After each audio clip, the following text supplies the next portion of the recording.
Today's guest is a branding and web design unicorn that has been in the field for over 16 years. She has worked with some of the most well-known names in the entertainment industry. Hello, Netflix, Spaceland Presents, The Echo. I mean, come on, just we've never heard of that before, right? She also co-hosts the Your Sparkly Brand podcast, a show designed to empower entrepreneurs with the tips, tools, and strategies needed to make their businesses stand out from their competitors. And a fun fact, she loves to hula hoop. Okay, we have to talk about this. She even took a class. This is fantastic. Welcome to the Social Sunshine Podcast, Megan Gersch. Thank you so much. I'm so excited to be here. I'm excited to have you. And I really do want to talk about this hula hooping thing real quick. Oh, yeah, let's do it. I didn't know there were classes, but this is exciting. What's the story behind this?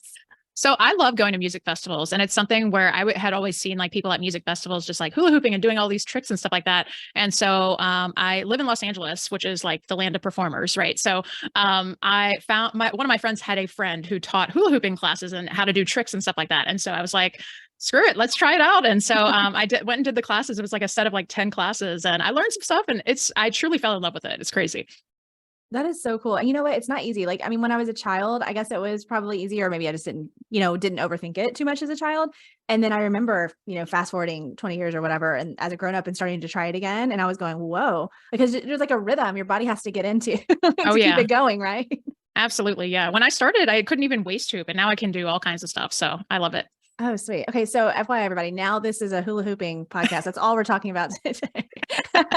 I love it. No, but seriously, thank you for being here. And I love your energy. I was telling you earlier, I think you're so cool and so fun. And I love your content as well. And I think to me, when I see your stuff on Instagram, you like get straight to the point. So it's like no BS, but you're also this fun personality. So to me, I don't know, it feels very like comfortable to watch you. And I feel like I can trust you. So I don't know. Thank you so much. I love it so much. And Sparkly Brand Podcast, that's a very cool name for a show. Yeah. Oh, thank you so much. I do very much appreciate that. Well, okay. So let's dig in, because we're going to kind of do essentially like a crash course on building a brand that represents you. You're such an expert in this. And you sent me some really great information of things we could go over. And I was like, let's just talk about every single one as quickly as we can. So we're going to do a crash course. Building a brand that represents you. The first thing that is on our list is how to build your brand around your mission and core values and how to display it online. That is not easy to do. What are your thoughts on that? Let's just dive in. Yeah, absolutely. So your branding is really like the foundation of all of your marketing, right? So it really, really helps if it's based in strategy so that you start to attract the right people that you want to work with into your business. So when we're talking about building a brand strategically, you want to really get clear on your mission and your core values first and foremost. Because otherwise, if it's not based in values, if it's not based in that strategy, you're going to wind up either attracting everyone everyone under the sun, or you're going to attract no one, right? So it's so important that you get clarity on those things first. Right. Is there, because I know this is a very tricky part for everybody, and it's clearly extremely important. So what would you say if there's just an example you could give on somebody's like, I don't really know how to identify that stuff. Like, there's something they can do, an exercise or like a brain dump of a list or something that somebody can just literally get started when they finish listening to the show? Sure. So let's do an example of a product-based business. Maybe that product-based business is really passionate about helping the environment, and they recognize that sending out packages every day to their customers has an impact on, the environment. And so they make it a point to, number one, use ethical practices in their kind of workforce, as well as use sustainable packaging within their business. And so that is something that you start to talk about in your marketing, because that's going to help to attract people that also care about those things. So that's just one like really easy example. Yeah, no, that's perfect. That's exactly what I was looking for, because I'm trying to imagine the way someone at the beginning phase would be feeling about this. And I know it can be overwhelming. So no, that's perfect. You're just like, this is what matters to me, meaning your mission and your values. And then literally just talking about it. I mean, that's perfect. Okay, cool. So what about, and you said, I want to talk a little bit more, if you don't mind, about displaying it online, on social media and beyond. I mean, you say you can talk about it, but are there other little practices and ways you can really show your mission to everyone? Yeah. I mean, following through on those types of initiatives, like something that's coming to mind is like, if you are passionate about a specific cause, like showing how you're making that impact. So like, going to that, let's say you're passionate about helping folks with breast cancer or something like that, like going to those breast cancer events, like showing up, showing your support and documenting that, and like sharing that throughout your business, can have such a huge impact in attracting the right people, as well as, bringing those people into your sphere. Right. I'm so happy you said that and gave that example of like documenting the stuff you're doing, because I think that you might agree. Like a lot of people still have, I think, especially when it comes to social media, like maybe a mindset block or something, or Mhm. perspective. They need a perspective shift and think that maybe like, oh, well, people don't really care. Do I really need to show that I went to that event, or is it going to Mhm. look like I'm bragging about blah, blah, blah? When really, you and I know that it is simply documenting, and then it's helping to represent your brand well. And then obviously if you're helping someone else and they're in your content, like that could be helpful to them and it's not just self-serving. But do you agree that like there's some sort of block with some people if it's mindset or something? Yeah, I think it's honestly the last like 10 or 15 years that we've all spent on Instagram, us being conditioned to have everything have to be perfect, right? Like we're now seeing this shift in social. And I don't know if you agree with this, but I'm at least like, I see a lot of shifts like in social where like we're moving towards this like more imperfect, like unpolished documentary style of content where it just feels really refreshing. Like we haven't seen that in so long, you Right. know? Yeah, no, I agree with you completely. Saying we need to keep saying that. I think like the more people hear that and realize that it's okay, like what matters more is the message you're trying to get out, and that you did the job essentially of showing people what you stand for, rather than if you had perfect lighting and a perfect outfit and perfect hair and it was like blowing in the wind or something like that, right? Exactly. Yeah. Exactly. Okay, cool. Okay, so we've got that covered.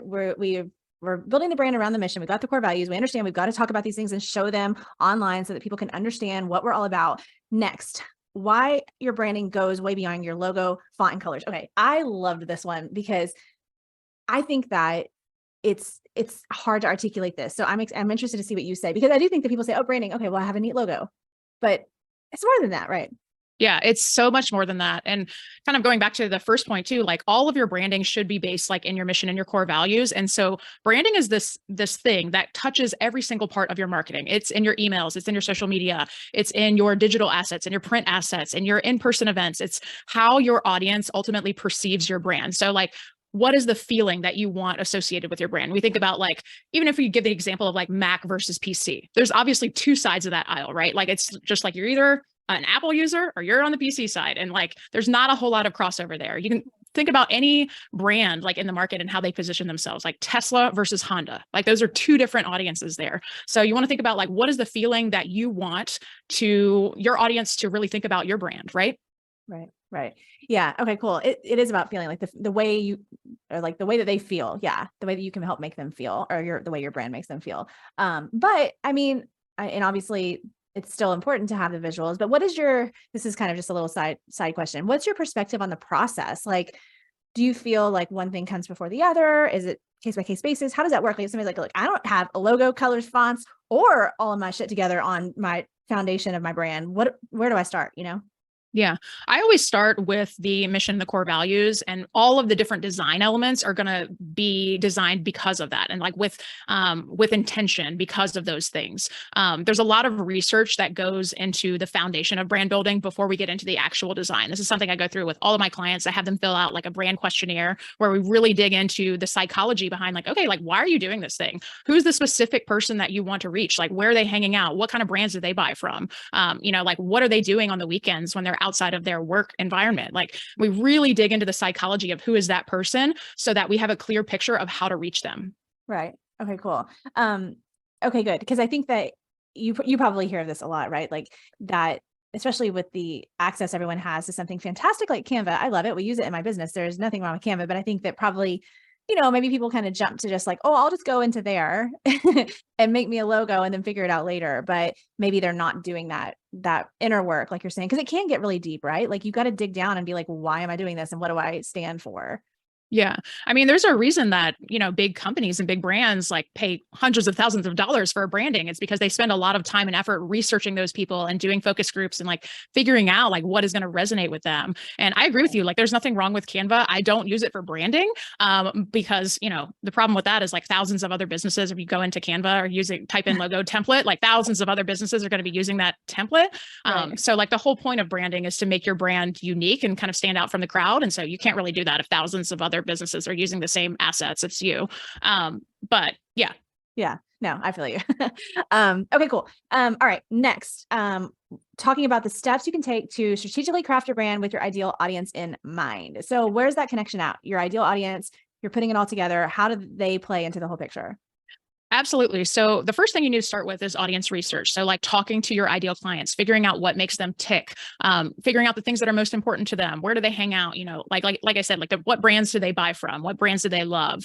And then taking a look at competitor research as well. So like who else is selling plastic water bottles in your market? If you're a plastic water bottle company, how are they positioning themselves in the market? And then taking a look at like, once you have all that information, how can you differentiate? Like, how can you position yourself a little bit differently? How are you going to say like, okay, we have these two plastic water bottles, but this one is maybe a lighter weight. And so if you're hiking, it'll be less weight on your pack or something like that. Right. Figuring out like what that thing is so that you can differentiate from everybody else. That's really, really smart. I bet so many people don't do that. You know, like Yeah. actually genuinely research what would be the competitor as close as you can get to it and then learn from that. I think that, I don't know if people think that there's something wrong with looking into it. It's like, oh, I don't want to copy or something like that. You know what I'm saying? Like because people do that, I think with content too, like we'll think that we just have to have a whole new idea every single time when really you could look and see like what's needed or what's popular on social media, right? And then create something behind it. It's kind of like that. Like you got to learn what's going on in the market, Mm-hmm. you know, to be able to stand out. Exactly. And or decide what makes you stand out, I guess. I mean, I've done that with Dear Media, which is a podcast network that's big. And our podcast network at Fun Love Media is not big. It's small and we're just starting. But I mean, I've learned so much from them already. I think that also like as business owners, we can like check our ego at the door. I mean, like it's okay to go in there and learn and see what everybody else is doing, you know? Yeah, absolutely. Yeah. Okay, cool. All right. Next one up. I love this so much. We still have a couple to go.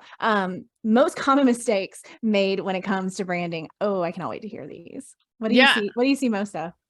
Absolutely. So one thing that a lot of people get wrong is picking their favorite colors, like instead of what will resonate with their ideal clients. And so this is a big mistake It's hard not to do. I did that before.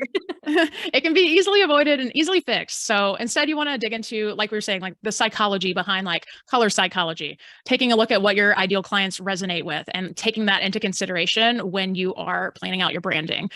You also want to work with a designer that knows the strategy and the psychology behind these things. And so many times I see business owners fall into the trap of saying like, oh, I want an aesthetic logo. And it's like, okay, but like, is that really going to resonate with your audience? Like, yes, it's going to look pretty, but is it going to get you the results that you're actually looking for? It might, but it might not. The other thing that I was going to say is inconsistency across platforms. So don't just say that like, quote unquote, red is your brand color. You need to be using exact color codes, exact fonts. This is where a brand guide comes in place so handily, just because like, this is a guide that outlines how all of the different design elements in your brand should be used in conjunction with one another. So you have examples on like this font should be this large in comparison to this other font. So like it gives you real world examples of how to actually use those brand elements. And it's super helpful. Right. That is so cool. Yes.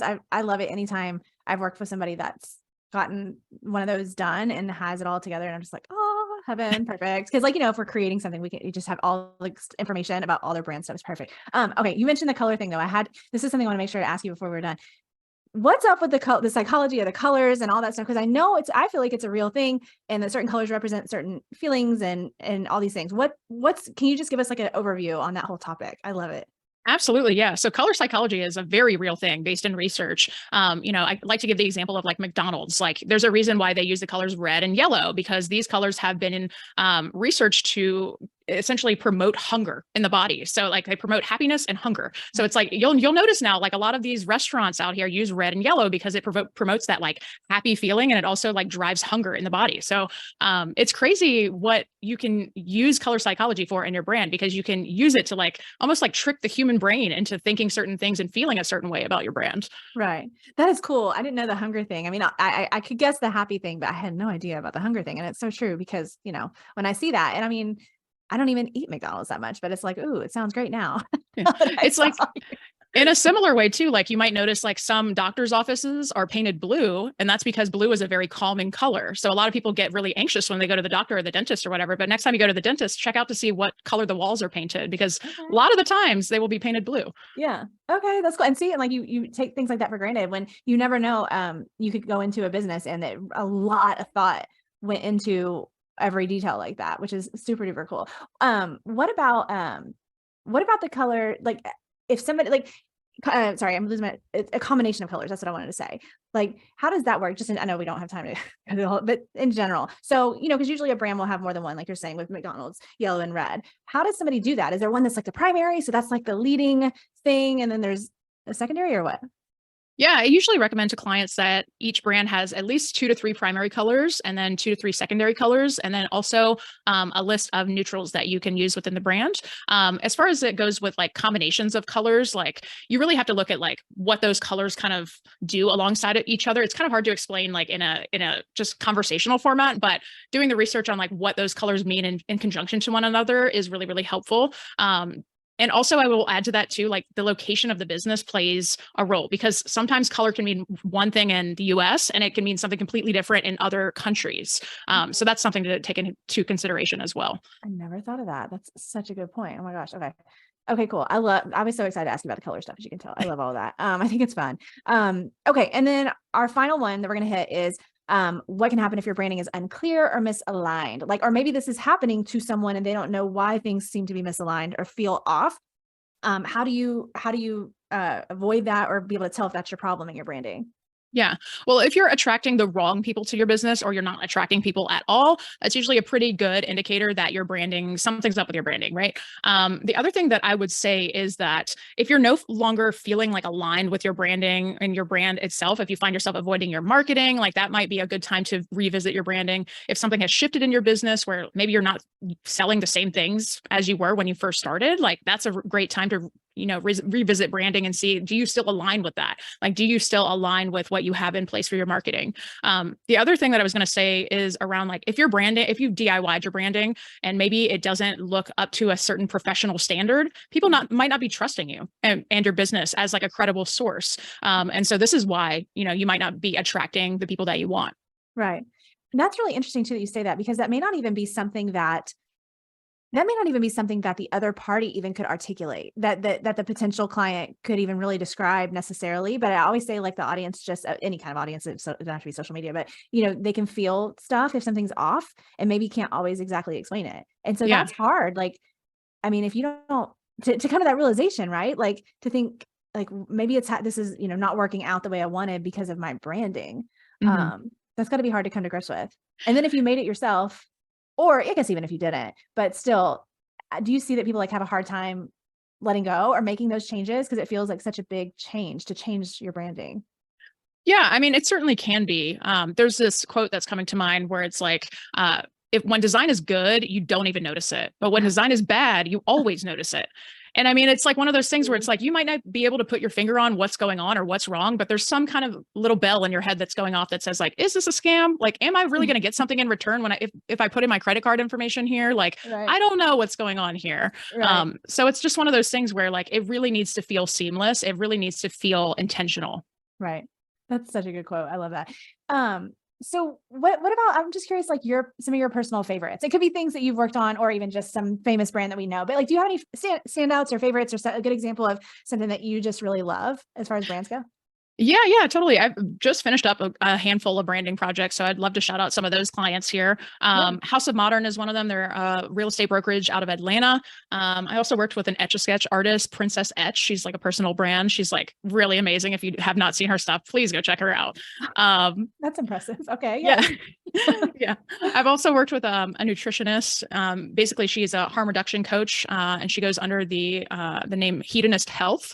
Her branding is like one of my favorites that I've done in the past couple months. So I feel like a nutritionist would also fall along the lines of like needing to have that, like, the trust and the good feels and all that kind of stuff, like kind of like what you said with the doctor's office, but like that you feel like you're in a good, safe environment kind of thing. exactly. Yeah.